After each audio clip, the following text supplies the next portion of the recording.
السلام علیکم ناظرین، میں آپ کا میزبان افضل شافی سرزمین کویت سے مشاہیر کویت پروگرام لے کر آپ کی خدمت میں حاضر ہوں۔ ناظرین، آج میں جس شخصیت سے آپ کی ملاقات کرانے جا رہا ہوں اس پاکستانی کی عمر تو زیادہ نہیں ہے، لیکن اس کی کامیابیوں کا گراف کافی زیادہ بلند ہے۔ انہوں نے مختصر سی مدت میں جو کچھ یہاں اچیو کیا پروفیشنلی اور رفع عامہ کے سلسلے میں پاکستان کے لیے اور پاکستانیوں کے لیے، اس کی فہرست کافی طویل ہے۔ میں آپ کا تعارف کرا رہا ہوں جناب ارشد نعیم چودھری صاحب سے۔ السلام علیکم سر۔ وعلیکم السلام۔ کیسے ہیں جناب آپ؟ Thank you very much. ٹھیک ٹھاک ہیں؟ الحمدللہ۔ میں لاہور ٹیلی ویژن کی طرف سے آپ کی آمد پہ آپ کو خوش آمدید کہتا ہوں۔ بہت شکریہ، میں آپ کا اور آپ کے لاہور چینل کا مشکور ہوں کہ انہوں نے مجھے موقع دیا کہ میں آپ تک اور اپنے پاکستانیوں تک اپنی بات پہنچا سکوں۔ جہاں تک میرا تعلق ہے کہ میں نے کام کیا ہے میں نے کوئی احسان نہیں کیا، بلکہ میں نے یہ اپنا فرض ادا کیا ہے۔ ناظرین، میں جب ارشد نعیم چودھری صاحب کا پروفائل دیکھ رہا تھا تو مجھے بڑی خوشگوار حیرت ہوئی۔ آپ نے 1988 میں مسوری USA سے الیکٹریکل انجینئرنگ میں ڈگری لی۔ اس کے بعد آپ نے 4 سال اپنی خدمات پاکستان کو پیش کی۔ 4 سال کے بعد 1992 میں آپ کویت تشریف لائے۔ جب آپ کویت تشریف لائے نعیم چودھری صاحب، تو آپ کے ذہن میں کچھ پلان ہوں گے، کچھ خواب ہوں گے، یا آپ ایسے ہی چلے آئے کویت؟ نہیں، یقیناً پاکستان سے جب ہم باہر نکلتے ہیں یا تو تعلیم کے لیے نکلتے ہیں یا اچھے مستقبل کو سنبھالنے کے سوچ کے نکلتے ہیں کہ مڈل ایسٹ میرے لیے ایک اچھا آپشن ہے۔ چونکہ میں یورپ اور امریکہ یہ سب چیزیں دیکھ چکا تھا، تو مجھے اندازہ نہیں تھا کہ مڈل ایسٹ کی لائف کیا ہے۔ ٹھیک، ہم تو ان کو وہی سمجھتے تھے کہ جو حضور صلی اللہ علیہ وسلم کے زمانے سے لے کے ان خلفائے راشدین اور اس کے بعد کی، ہمیں اس کے بارے میں پتہ نہیں تھا۔ اس لیے میں نے مڈل ایسٹ کو سلیکٹ کیا کہ چلیں یہاں جا کے ٹرائی کرتے ہیں، اور یقیناً خوشحال زندگی گزارنے کے لیے مواقع کی تلاش تھی۔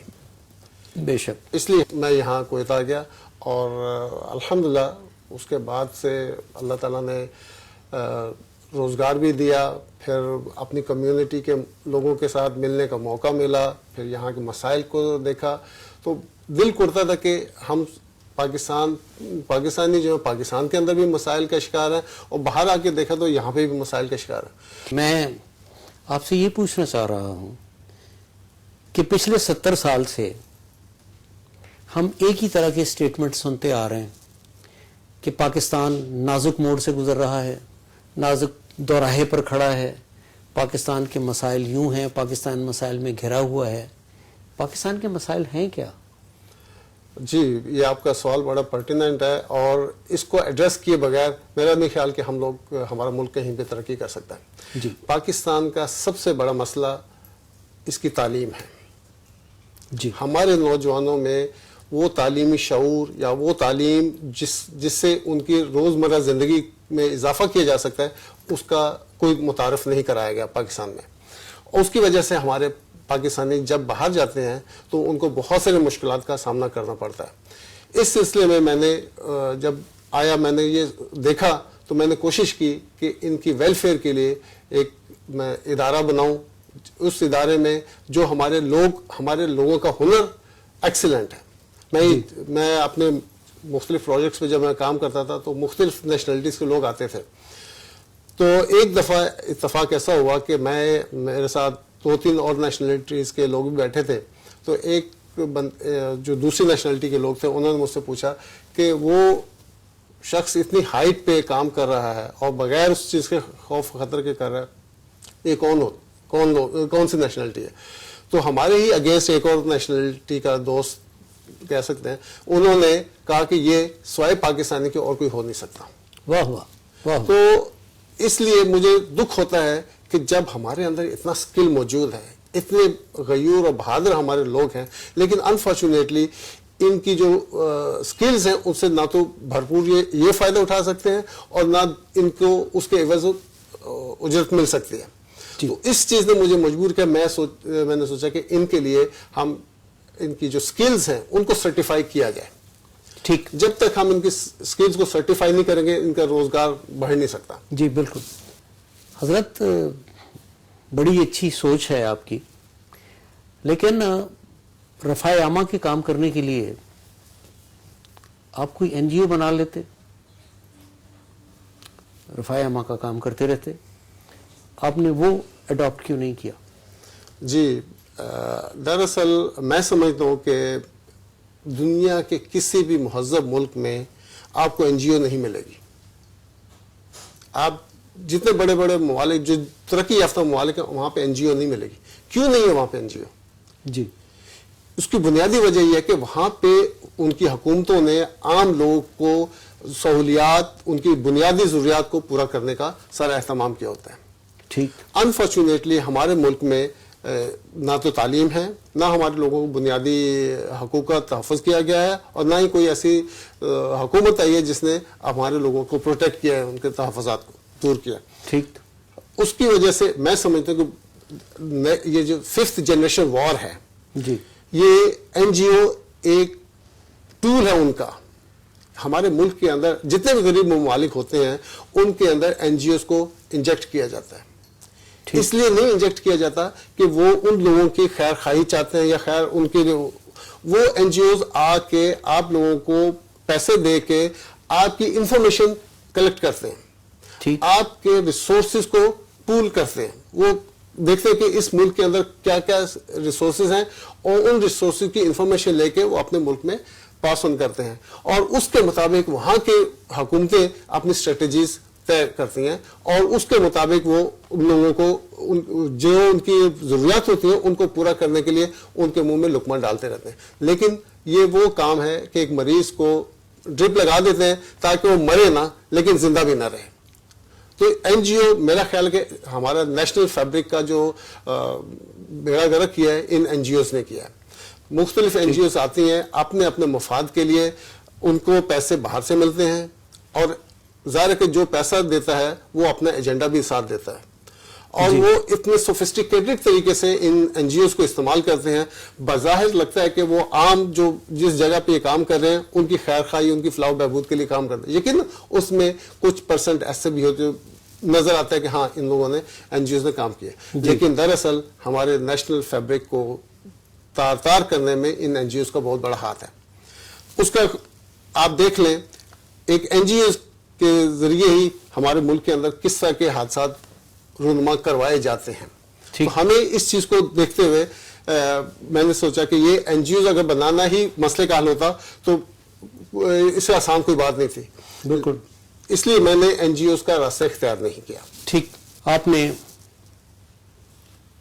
ملک کی خدمت کرنے کے لیے، رفع عامہ کے لیے، جہاں آپ ہمیشہ پیش رہے ہیں اس بات کے لیے، سیلاب ہو، زلزلہ ہو، بیماری ہو، کوئی اور ایمرجنسی ہو، کوئی کلیمٹی ہو، آپ ہمیشہ سب سے زیادہ آگے بڑھ کر فور فرنٹ پر آ کر آپ یہ ساری مدد کرتے رہے ہیں.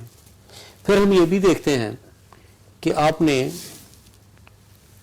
ایک سیاسی جماعت کے ساتھ نہ صرف اپنی وابستگی ظاہر کی بلکہ اس کا وجود تک یہاں کویت میں نہیں تھا، اس کو بالکل ایلیمنٹری لیول سے اٹھا کر آپ اسے کہاں سے کہاں تک لے آئے. یہ راستہ آپ نے کس وجہ سے چنا؟ بالکل، چونکہ میں این جی اوز کو ان کی پرفارمنس کے لحاظ سے دیکھ چکا تھا، اور میں سمجھتا ہوں کہ ویلفیئر کا اگر کوئی کام کر سکتا ہے تو ایک اسٹیٹ کر سکتی ہے. ٹھیک. اور اسٹیٹ کو رن کرنے کے لیے پولیٹیکل جماعتیں ہوتی ہیں. جب تک ان پولیٹیکل جماعتوں کو آرگنائز طریقے سے ہم لے کے نہیں چلیں گے، جب تک ہم کسی سیاسی نظام کا حصہ نہیں بنیں گے، سیاسی جماعت کو آرگنائز وے میں ہم نہیں لے کے چلیں گے، اور اس سیاسی جماعت میں جب تک پڑھا لکھا اور دیندار طبقہ نہیں آئے گا، آپ اپنے ملک کے لیے فلاحی کام نہیں کر سکتے. تو چونکہ کوئی بھی سیاسی جماعت جو ہوتی ہے وہ ان کا سلوگن ہی ہوتا ہے کہ ہم نے عوامی فلاح و بہبود کے لیے کام کرنا ہے. جی. جب آپ یہ نعرہ لے کے جاتے ہیں تو فلاح و بہبود کے کام صرف نعروں سے نہیں ہوتے، ریسورسز کی اپلیکیشن میں بھی ہوتے ہیں. جب تک آپ کے پاس ریسورسز آپ کے اس میں مرضی کے اوپر نہیں ہوں گے، آپ کچھ نہیں کر پائیں گے. اس لیے میں نے یہ سوچا کہ جب تک ہم سیاسی طور پہ اپنے آپ کو منظم نہیں کریں گے اور اپنے ملک کے اندر سیاسی جماعت کو ان اصولوں کی بنیاد پہ جو ہمارے نبی صلی اللہ علیہ وسلم نے قائم کر کے دکھا دی تھی، ریاست مدینہ ہمارے لیے سوشل ویلفیئر سوسائٹی کا بہترین نمونہ ہے۔ بے شک بے شک۔ اگر ویلفیئر کا ہی کام کرنا ہوتا تو عبدالستار ایدھی جیسے لوگ نے بہت کام کیے، عمران خان نے ویلفیئر کے طور پہ بہت کام کیے، لیکن ویلفیئر کے کرنے والے لوگ، اب عبدالستار ایدھی صاحب کو دیکھ لیں، ان کے کہنے پہ کیا ایک تھانے دار کی پوسٹنگ ہو سکتی ہے؟ نہیں ہو سکتی۔ نہیں ہو سکتی۔ وہ عبدالستار دنیا کا بہتر ریفارمر ہے، لیکن اپنے ملک کے اندر ایک جگہ سے کرپشن کو ختم نہیں کر سکا۔ بے شک۔ تو اس لیے رفائی کام کرنا دراصل اسٹیٹ کی بنیادی رسپانسبلٹی ہوتی ہے، اور جب تک ہم اسٹیٹ کو یہ رائٹ نہیں دیں گے to look after the interest of the people of the state, ہم لوگ آگے ترقی نہیں کر سکتے۔ میری کوشش یہ تھی کہ ہم ایک ایسی منظم جماعت کو لے کے چلیں۔ اب اس میں ایک اور بات یہ تھی کہ میں نے صرف پی ٹی آئی کو ہی کیوں منتخب کیا؟ جی جی بے شک۔ میرے پاس اور بھی دوسری جماعتیں تھیں، بے شک۔ میں ان کے اندر بھی جا کے اپنا کام کر سکتا، لیکن چونکہ 70 سالہ جو تاریخ ہمیں بتاتی ہے، ان سیاسی جماعتوں میں وہ شعور یا وہ چیز نہیں تھی جو اسٹیٹ کو ریکوائر تھی، کیونکہ ان لوگوں کو بھی سپورٹ کیا گیا انٹرنیشنل اسٹیبلشمنٹ کی طرف سے، تاکہ یہ ان کے ایجنڈے پہ کام کر سکتے ہیں اور کرتے رہے ہیں۔ لیکن میں نے جو دیکھا، پی ٹی آئی ایک ایسی جماعت ہے، کیونکہ کہتے ہیں کہ جب کسی پرانی جگہ پہ نئی بلڈنگ کھڑی کرنی ہے تو اس کی بنیادوں کو کھودنا پڑتا ہے، تب جا کے آپ نئی عمارت کی تعمیر کر سکتے ہیں۔ تو میں نے یہ سوچا کہ پی ٹی آئی ایک ابھی نئی جماعت ہے، اس نئی سیاسی جماعت سے زیادہ میں جو اس کا ویژن ہے اس سے متاثر ہوا۔ یہ ویژن عمران خان نے دیا ہے، انصاف، انسانیت اور خودداری۔ جب تک ہم اس ویژن کو نہیں سمجھیں گے ہم اس کو اپلائی نہیں کر سکتے، اور جب تک ہم اس کو اپلائی نہیں کریں گے ہم ایک ویلفیئر اسٹیٹ بن نہیں سکتے۔ اس لیے میں نے کہا کہ اپنے طور پہ میں کوشش کرتا ہوں، اپنے ہم خیال لوگوں کو ساتھ ملاتا ہوں، تاکہ ہم ایک ایسی جماعت کو شروع سے ہی لے کے چلیں اور اس کی ڈائریکشن اس طرف رکھیں کہ ہم نے اس کو پاکستان کو ایک ویلفیئر اسٹیٹ بنانا ہے۔ میں حضور آپ سے یہ پوچھنا چاہوں گا کہ آپ کی زندگی کا ایک پہلو بہت اچھے آرٹیکلز لکھنا بھی ہے۔ آپ بحیثیت رائٹر کے بڑی متاثر کن آپ کی تحریریں ہوتی ہیں، اس میں آپ کے ذاتی جذبات کے ساتھ ساتھ اس میں بہت سارا تحقیقی کام ہوا ہوتا ہے۔ تو یہ جتنی ریسرچ آپ کرتے ہیں اس کے لیے کیا کیا کرتے ہیں؟ آپ کہاں انجینئر، الیکٹریکل، بجلی کی تاروں کے ساتھ کھیلنے والے، ڈرائنگوں کے ساتھ چلنے والے، اور کہاں یہ تخلیقی عمل کے آرٹیکل جت میں اتنی تحقیق، یہ سارا کیسے؟ یہ آپ نے بڑا صحیح سوال اٹھایا۔ چونکہ میں الیکٹریکل انجینئر ہوں جی، اور ڈیزائننگ میں اسپیشلٹی میری ہے، ڈیزائن میں کرتا ہوں، جی، تو اس میں جو تھاٹ پروسیس ہوتا ہے اس تھاٹ پروسیس کو آپ نے ڈرائنگ پہ کنورٹ کرنا ہے، جی، اور ان ڈرائنگ کے اوپر کنورٹ کرنے کے بعد اس کو آپ نے گراؤنڈ کے اوپر ان کو امپلیمنٹ کرنا ہے۔ سو پرسیپشن سے امپلیمنٹیشن تک۔ جی ہاں، بالکل۔ تو اس وجہ سے جب میں نے اپنے کویت آیا، اپنے مسائل کو دیکھا، یہاں پہ ہمارے لوگوں کو تکلیفوں کو دیکھا، تو باتیں تو ہم بہت کرتے ہیں لیکن عملی طور پہ میں بھی اس میں شامل ہوں، اتنا افیکٹو نہیں رہا جتنا ہونا چاہیے تھا، لیکن میری کوشش ہے، میں اپنی کوشش کرتا ہوں۔ وہ قومیں کبھی ترقی نہیں کر سکتی جن کے ہاں تحقیق عمل رک جائے۔ انفارچونیٹلی مسلمانوں کی جو تاریخ ہے، جب تک وہ تحقیق کے اوپر کام کرتے رہے تو وہ دنیا میں حکمرانی کرتے رہے، اور آج یہ چیز جو ہے وہ یورپ نے اختیار کر لی ہے۔ بے شک۔ آج آپ دیکھ لیں کہ جو وہاں کی بڑی بڑی کمپنیز ہیں، ان کا جو کمپنیز کا بجٹ ہے وہ ایک سوورن اسٹیٹ کے سے زیادہ ہوتا ہے۔ وہ کیوں؟ ترقی آدمی اسی وقت کرتا ہے جب تحقیق کے پروسیس کو آپ لے کے چلتے ہیں۔ جب تک آپ تحقیق کو اپنی زندگی کا اوڑھنا بچھونا نہیں بنائیں گے اور آپ اپنے بچوں کی تربیت شروع سے ہی نہیں کریں گے کہ وہ ان تحقیق کے اوپر آ جائیں۔ اس سلسلے میں نے ایک پروجیکٹ، اسکول کا پروجیکٹ ڈیزائن کیا۔ جی، اس میں یہ تھا کہ ہم نے پہلے 5 سال، قومیں جو بنتی ہیں وہ پہلے 5 سالوں میں ہی بن جاتی ہیں، جو افراد ہوتے ہیں ان کی نشو و نما پہلے 5 سے 7 سال میں ہو جاتی ہے، اور جو اس جگہ پہ فٹ ہو جائے وہ آگے کنٹینیو کرتا ہے. تو میں نے یہ سوچا کہ ہم اپنے بچوں کو، میری خواہش ہے کہ مجھے پاکستان میں اسکول بنانے کا موقع ملے، اور میں صرف پرائمری کلاس تک کے بچوں کو پڑھانا چاہوں گا. کیوں؟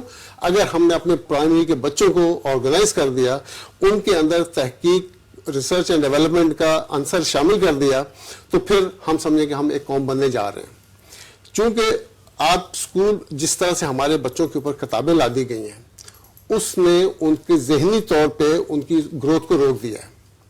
آج جو ہمارے پاکستانیوں کی سوچ محدود ہو گئی ہے، اس کی بنیادی وجہ یہ ہے کہ ہمارے لوگوں نے تحقیق کو چھوڑ دیا ہے. وہ کٹ اینڈ پیسٹ کے اوپر ہمارے اساتذہ اس میں شامل ہیں، ہمارے علماء اس میں شامل ہیں، اور ہمارے میڈیا شامل ہیں. کیونکہ 3 ادارے ہوتے ہیں جو قوم کی نشو و نما کرتے ہیں: مسجد، مدرسہ اور میڈیا. یہ ریسنٹلی میڈیا نے اپنا رول اڈاپٹ کیا ہے، وچ از ویری گڈ کہ وہ اپنے رول پہ، لیکن انفارچونیٹلی یہ اپنا رول اس طریقے سے، ان تینوں کے سربراہوں کو دیکھیں، یہ سب کرپٹ ہو چکے ہیں. ہمارا مسجد کا، معذرت کے ساتھ، ہم نے امام، ہمارا جو مسجد کا طبقہ ہے، ان کو ہم نے اپنے سوسائٹی سے باہر نکالا ہوا ہے. جی. ہمارا، جب تک ہم علماء کو اپنی سوسائٹی کا حصہ نہیں بنائیں گے، جب تک ہم علماء کو معاشی طور پہ مضبوط نہیں کریں گے، وہ ہمارے بچوں کو کچھ بھی تعلیم نہیں دیں گے. وہ چونکہ جس کا پیٹ بھوکا ہے، آپ اسے کہیں گے وہ تحقیقی کام کرے گا، وہ نہیں کر سکتا. بے شک نہیں. اس لیے ہمیں اپنے لوگوں میں، اپنی قوم کے اندر تحقیقی جستجو کو پیدا کرنا ہے، اور اس کی بنیاد ہم نے اسکول سے رکھنی ہے. میں کہتا ہوں کہ ایک بچے کو ایک کھلونا دے دیں، اسکول کے اندر جب جاتے ہیں ان کو کھلونا دے دیں اور اس کو بولے توڑ دو. جب وہ توڑ دے، اسے بولے یہ توڑا کیسے تم نے، وہ لکھ دو. پھر جب وہ توڑ دے تو اسے بولو آپ جوڑ دو اس کو، اور بولو کہ اب یہ تم نے جوڑا ہے تو اس کا لکھ دو، کیا تم نے کیا کیا چیزیں کی ہیں. تو اس طرح سے بچوں کے ذہنوں کو آپ نئی جہتیں دیں گے. جب تک ہم اپنے لوگوں میں سوچ کو ڈیولپ نہیں کریں گے، ہماری قوم ایسے ہی رہے گی. تو اس کا مطلب یہ ہوا کہ جو موجودہ طریقہ تعلیم ہے، آپ اس سے مطمئن نہیں ہیں؟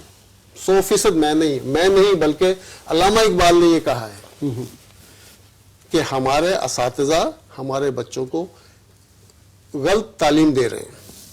آپ اپنے معاشرے، قومی مزاج اور سیاسی ڈھانچے کو اپنے سامنے رکھتے ہوئے کس طرح کی حکومت آپ ایکسپیکٹ کرتے ہیں؟ وہ کون سا طریقہ حکومت ہوگا جس سے پاکستان خوشحالی کی طرف اور ترقی کی راہوں کی طرف گامزن ہو جائے؟ سوال کا جواب میں دینے سے پہلے ایک چھوٹا سا سوال میں آپ سے کرنا چاہتا ہوں. جی. آپ کا گھر ہے، اس گھر میں آپ کی مرضی کے کوئی انفلٹریشن کر سکتا ہے؟ میری مرضی کے بغیر؟ جی یقیناً نہیں کر سکتا. لیکن اگر کوئی کرے پھر آپ کیا کریں گے؟ اسے سختی سے ہٹا دیا جائے گا. جی بالکل یہی معاملہ ہمارے پاکستان کا ہے. جی. پاکستان کی ہسٹری کو آپ دیکھیں، قائد اعظم انڈیا سے ناراض ہو کے چلے گئے تھے. جی. قائد اعظم واپس کیوں آئے؟ علامہ اقبال نے ان کو کئی خطوط لکھے، اس میں انہوں نے پاکستان کے بننے کی وجوہات بھی بیان کی ہیں. بے شک بے شک. اور انہوں نے کہا کہ مسلمانوں کا ایک نظریہ ہے، لا الہ الا اللہ محمد رسول اللہ، ایک نظریہ ہے. اس نظریے کی بنیاد پہ پاکستان کا وجود عمل میں آیا. جی. اور قائد اعظم کو حضور صلی اللہ علیہ وسلم کی بشارت ہوئی، اور ان کے میں نے جو ریسرچ ورک کیا ان کے اوپر، ان کی کتابیں پڑھی تو پتہ چلا ہے علامہ شبیر احمد عثمانی صاحب کو قائد اعظم نے فرمایا کہ جو ان کے بہت ہی قریب تھے، ان کو ٹائم لینے کی ضرورت نہیں ہوتی تھی، تو انہوں نے شبیر علامہ صاحب سے کہا کہ میں آج آپ سے ایک بات شیئر کرنے جا رہا ہوں، یہ میری وفات تک کسی کو پتہ بھی نہ چلنا چاہیے. ٹھیک. اور جب قائد اعظم کی وفات ہوئی تو علامہ شبیر احمد عثمانی صاحب نے جب ان کا جنازہ پڑھایا تو اس موقع پہ انہوں نے فرمایا کہ میں آپ کو ایک قائد اعظم کا میسج دینا چاہتا ہوں. جی. اب وہ میسج یہ تھا کہ حضور صلی اللہ علیہ وسلم نے قائد اعظم سے فرمایا کہ تمہیں انڈیا کے لوگوں کی مدد کرنی ہے, تمہیں وہاں مسلمانوں کی مدد کے لیے جانا ہے. سبحان اللہ. تو اس خواب نے, اس ہدایت نے قائد اعظم کو پاکستان آنے پہ مجبور کیا, اور جس کا انہوں نے کہا کہ میں, اور ورنہ آپ دیکھیں 7 سال کی کشمیر کو کتنے سالوں کی ایفرٹ ہو گئی, 70 سال. فلسطین کو کتنے سالوں ہو گیا, پاکستان صرف 7 سالوں کے اندر اللہ تعالیٰ نے وجود میں دے دیا. بے شک. کیونکہ اس کے وجود دینے کی وجہ پیچھے بہت اہم تھی. جی. جب تک آپ کا نظریہ, آپ کے نظریے کی امپلیمنٹیشن کے لیے آپ کو ایک سوورن اسٹیٹ چاہیے ہوتی ہے. جی. جب تک آپ کے پاس سوورن اسٹیٹ نہ ہو, آپ اپنے نظریے کو امپلیمنٹ نہیں کر سکتے. تو یہی وجہ تھی کہ اللہ تعالیٰ نے پاکستان کو وجود اس لیے دیا کہ اس میں لا الہ الا اللہ کا نظریہ اپلائی کرنا تھا, اور وہ نظریہ اس وقت انڈیا میں بھی لوگ رہتے تھے, اس وقت کیوں نہیں وہاں پہ ہو سکا, اس لیے کہ جہاں آپ کو رکاوٹیں آئیں گی وہاں پہ آپ اپنے نظریات کے اوپر کام نہیں کر سکتے. بے شک. تو ہمارے پاکستان کا وجود اس بات کی ضمانت ہے کہ یہ رہتی دنیا تک رہے گا, اور اس کے اندر جو اللہ اس کے رسول کا فرمان ہے, تعلیمات ہیں, وہ یہاں پہ رائج ہو کے رہیں گی, آج نہیں تو کل, لیکن یہ ہو کے رہیں گی. اچھا, نظریاتی سیاست اور عام سیاست میں آپ کیا فرق دیکھتے ہیں؟ آپ کو ایسا نہیں لگتا کہ پی ٹی آئی میں نظریاتی سیاست دم توڑ رہی ہے؟ بالکل نہیں, بالکل نہیں. پی ٹی آئی وہ واحد جماعت ہے جس نے نظریات کی سیاست کو فروغ دیا, اور میں سمجھتا ہوں کہ جب تک آپ نظریات کے اوپر کام نہیں کریں گے, شخصیات تو آنی جانی شاہ ہے. بے شک. آج عمران خان ہے, کل نہیں ہوگا, تو کیا اس کے ساتھ پارٹی مر جائے گی؟ یہی کمال ہے عمران خان کا کہ اس نے ہمیں زبان دے دی ہے, اور اس نے ہمیں شعور دے دیا ہے کہ شخصیات اہم نہیں ہوتی, نظریات اہم ہوتی ہیں. اور اس کا نظریہ کیا ہے؟ انصاف, انسانیت اور خودداری. جن معاشروں میں انصاف ہوتا ہے وہاں انسانیت جنم لیتی ہے, اور جہاں انسانیت ہو وہاں پہ خودداری جنم لیتی ہے. بے شک, بے شک. تو یہ ہے وہ ویژن عمران خان کا جو پرو پاکستان ہے, اور اس کے اوپر ہم سب کو مل کے کام کرنے کی ضرورت ہے. ناظرین, میں یہ دیکھ رہا ہوں کہ ارشد نعیم چودھری صاحب پی ٹی آئی کے کافی جالے بھی ہیں, لیکن ایک نظریاتی کارکن ہیں. ان کے نزدیک عمران خان کی سحرانگیز شخصیت ہونے کے باوجود یہ ان کی شخصیت سے کہیں زیادہ ان کے نظریات سے متاثر ہیں, اور اس میں کوئی شک نہیں ہے کہ کسی بھی تعمیری کام کی ابتدا ایک نظریے سے ہوتی ہے. اسی طرح پاکستان کا وجود ایک نظریے سے اٹھا, اسی طرح دنیا میں بڑے بڑے کام نظریات سے شروع ہو کر اور پایہ تکمیل تک جاتے ہیں. ماشاءاللہ سیاست پر آپ کی بڑی گہری نظر ہے, اور پاکستان کے حالات اور پاکستان کی سیاسی جماعتوں کی پرفارمنس بھی آپ دیکھ رہے ہیں. ہم بہت سارے سالوں سے جمہوریت کا بہت راگ آلاپتے ہیں, اور مجھے تو یہ بات بہت دکھ سے کہنی پڑتی ہے ایک پاکستانی ہونے کے ناطے کہ شاید ہم جمہوریت کی اصل روح سے ہی واقف نہیں ہیں. آپ کے نزدیک جمہوریت کی کیا تشریح ہے؟ یہ بڑا اہم سوال آپ نے کیا, اور میں سمجھتا ہوں کہ جب تک ہم جمہوریت کو ڈیفائن نہیں کریں گے, جمہوریت کا اصل مقصد وہ نہیں پتہ کریں گے, ہم اسی طرح بے روی کا شکار رہیں گے. سیاسی طور پہ اگر جمہوریت, میں سمجھتا ہوں کہ جو میری اسٹڈی ہے, جمہوریت مشرقی جمہوریت بھی ہے اور مغربی جمہوریت بھی ہے. ٹھیک. مغربی جمہوریت مغرب میں تو بڑی کامیاب ہے. جی. وہ ہمارے پاکستان یا مسلمان ممالک میں کامیاب کیوں نہیں ہے جمہوریت, اس کو بھی ہمیں سے دیکھنا ہے. جی. دوسرے نمبر پہ کہ جب یہ وہاں پہ کامیاب ہوئی اس کی وجوہات کیا ہیں, اور یہاں ناکام ہوئی تو اس کی وجوہات کیا ہیں. ٹھیک. مغرب میں اس کی کامیابی کی وجوہات یہ ہے کہ جب یہ جمہوریت 200 سال پرانی ہے, 300 سال پرانی کر سکتے ہیں آپ. جی. اس جمہوریت سے پہلے جو نظام تھے, کمیونزم, کیپٹل, فلانا فلانا جو بھی نظام تھے وہ ناکام ہوئے. اس کے بعد انہوں نے جمہوریت کو انٹروڈیوس کیا. جی. جمہوریت دراصل لوگوں, وہ پیسے والے لوگوں کی کنٹینیوٹی کا دوسرا نام ہے. اس میں اس جمہوریت میں چونکہ ان کے پیسے ان کے پاس ڈھیروں پیسہ پڑا ہوا تھا، اب وہ سمجھتے تھے کہ اس پیسے کا تحفظ کیسے کیا جائے، اور اس تحفظ کے لیے ان کو ایک ایسے، کیونکہ دوسرے نظام سارے ان کے کرپٹ ہو گئے تھے، ناکام ہو گئے تھے، تو انہوں نے اس جمہوریت نظام کو تشکیل دیا کہ اس پیسے کو ایک ایسا ایک ادارہ بنایا جائے، اس ادارے کے اندر لوگ بیٹھ کے کام کریں، بظاہر جیسے میں کہا کہ این جی او کا جو کانسیپٹ ہے وہ انہی کا یہی پہ کہ ایک ایسا ادارہ بنایا جائے جس میں عوام میں سے لوگوں کا یہ سب دھوکہ ہے. یہ جو ڈیموکریٹک سسٹم ہمارے ہاں ناکام کیوں ہوا کہ اور وہاں پہ جو کامیاب ہوا کہ ان کی جو ضروریات تھیں، اس معاشرے کی جو ضروریات تھیں، انہوں نے اس ضروریات کو پورا کرنے کے لیے انہوں نے جمہوریت کا ایک نام کیا اور کام کیا، اور وہ اس پہ چلے گئے. وہاں پہ وہ کامیاب ہو گئے کیونکہ وہ نظام ان کی ضروریات، ان کی خواہشات، ان کی جو سوشل فیبرک ہے اس کے لیے سوٹ کرتا تھا. تو انہوں نے وہ جمہوریت وہاں پہ بنا لی. انفارچونیٹلی مسلمانوں نے چونکہ اپنی ایجوکیشن سسٹم سے ڈسکنیکٹ ہو گئے تھے، ان کی جو ایک متواتر تسلسل تھا پڑھائی لکھائی کا، اس سے منقطع ہو گئے، اور جو مسلمانوں کی تحقیقی کتب تھیں وہ ساری کی ساری یورپ اور انگلینڈ انہوں نے لے لی، اور اس کے اوپر ریسرچ ورک کر کے انہوں نے اپنے ماحول اور اپنے حالات کے مطابق اس چیز کو ڈیوائز کر لیا. فائن، یہ ان کا رائٹ تھا، انہوں نے کر لیا. لیکن انفارچونیٹلی کوا چلا ہنس کی چال اپنی بھی بھول گیا. ہم مسلمانوں کے پاس پورا نظام زندگی موجود ہے، اور وہ 200-300 سال پرانا نہیں ہے، 1500 سال پرانا ہمارا نظام موجود ہے. اور یہ صرف تھیوریٹیکل نہیں ہے، یہ پریکٹیکل ہی ہے. اور خلفائے راشدین کا دور ہمیں بتاتا ہے کہ جمہوریت کس کو کہتے ہیں اور کس لیے جمہوریت قائم کی جاتی ہے. ان مغربی جمہوریت میں یہ ہے کہ ایک فرد، بہت سارے لوگ مل کے ایک شخص کو اتنی طاقت دے دیتے ہیں کہ وہ پھر ان کی قسمت کا فیصلہ کرتا ہے.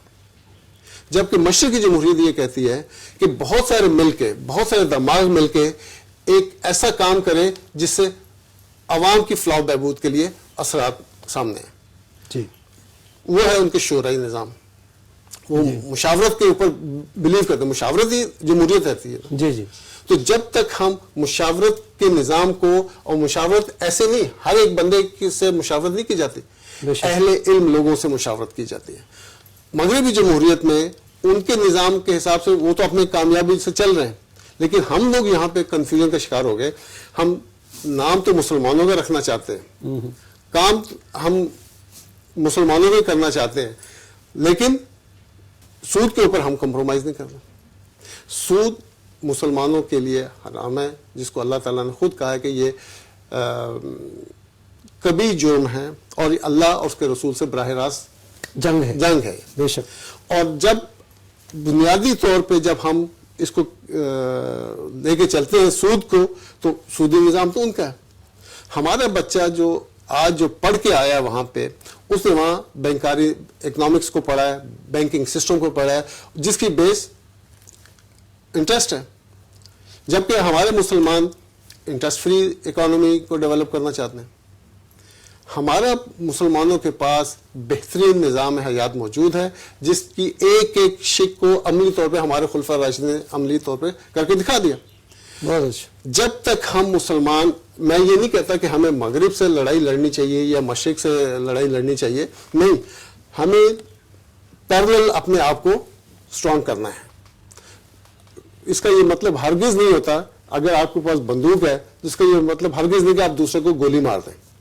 اس کا یہ مطلب ہوتا ہے کہ اگلے کو پتہ ہو کہ اس کے پاس بندوق ہے تو دوسرا جرأت نہیں کرے گا آپ کو ہٹ کرنے کی.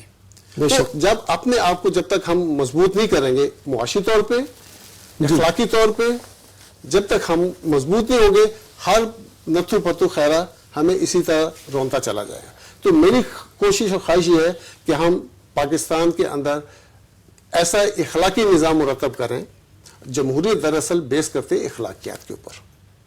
میں جو بات بتانا چاہتا ہوں وہ یہ ہے کہ جمہوریت اخلاقیات کے اوپر بیس کرتی ہے. جب تک آپ اپنی جمہوریت کو اخلاقی اقدار کے اوپر نہیں لے کے آئیں گے، آپ اس جمہوریت سے کچھ نہیں لے سکتے. دوسرے نمبر پہ جب تک ہم اپنے جن کو ان اخلاقی اقدار کا پتہ ہے وہ ہیں ہمارے علماء حضرات. میں چاہتا ہوں کہ جب تک ہمارے علماء حضرات پریکٹیکلی سیاست میں نہیں آئیں گے ہمارے ملک کا سیاسی نظام تتر بتر رہے گا. اس کے لیے ہمیں اخلاقیات کو بیس بنا کے ان لوگوں کو آگے لانا چاہیے. نارملی انٹرویوز کے آخر میں یہ سوال کیا جاتا ہے کہ قوم کے نام کوئی پیغام، نوجوانوں کے نام کوئی پیغام. میں آپ سے یہ پوچھنا چاہتا ہوں کہ آپ اپنے لیڈر کو کوئی پیغام دینا چاہیں گے؟ جی یقیناً میں اپنے لیڈر، میرا لیڈر عمران خان ہے، میں اس کو ان کے ساتھ اپنے چیزیں خیالات شیئر کرنا چاہتا ہوں کہ جو ویژن آپ نے دیا ہے وہ پرو پاکستان ویژن ہے، اور جب تک آپ اس کو امپلیمنٹ نہیں کر رہے گے یہ پاکستان کے لیے کوئی کام نہیں دے سکتا. میں چونکہ آپ کے نظریے کے اوپر آپ کے ساتھ شامل ہوا ہوں اور میں چاہتا ہوں کہ آپ کی کامیابی ہماری کامیابی ہو. اور لیڈر وہی ہوتا ہے جو اپنے لوگوں کی صحیح ترجمانی کرتا ہے. آپ نے آج تک ہمارے لوگوں میں جو شعور دیا ہے وہ ہمارے آج 70 سال سے جو ہمارے لیڈر حضرات آئے ان میں سے کسی نے وہ ویژن وہ نہیں دیا. آپ نے مجھے آواز دی ہے، آپ نے مجھے شعور دیا ہے، اور آپ نے مجھے جرأت دی ہے کہ میں آپ سے سوال کر سکوں. اور وہ یہ ہے کہ آپ الیکٹیبلز اور آئیڈیالوگ کو پیرلل لے کے چل سکتے ہیں. ایک آئیڈیالوگ جو پارٹی کی تنظیم سازی اور پارٹی کو گرو کرنے کے لیے، اس کی گروتھ کے لیے ایک ریڑھ کی ہڈی کا درجہ رکھتے ہیں، آپ آئیڈیالوگ کو ایک پلڑے میں آئیڈیالوگ کو رکھیں اور ان سے پارٹی کی تنظیم سازی کرائیں، اور دوسرے پلڑے میں الیکٹیبلز کو رکھیں جن سے حکومت کے امور، چونکہ ان کے جو آپ سمجھتے ہیں کہ یہ الیکٹیبلز ہیں اور آپ کی سرپرستی میں وہ کام کر سکتے ہیں. تو مجھے یقین ہے آپ کے اوپر کہ جب آپ ان کو ایک راستہ دیں گے، ان کے متعین کریں گے، وہ کہیں اور نہیں جا سکتے. تو آپ ان لوگوں کو الیکٹیبل سے آپ حکومتی امور چلائیں، اور آئیڈیالوگ جو نظریاتی لوگ ہیں ان سے آپ پارٹی کی کریں.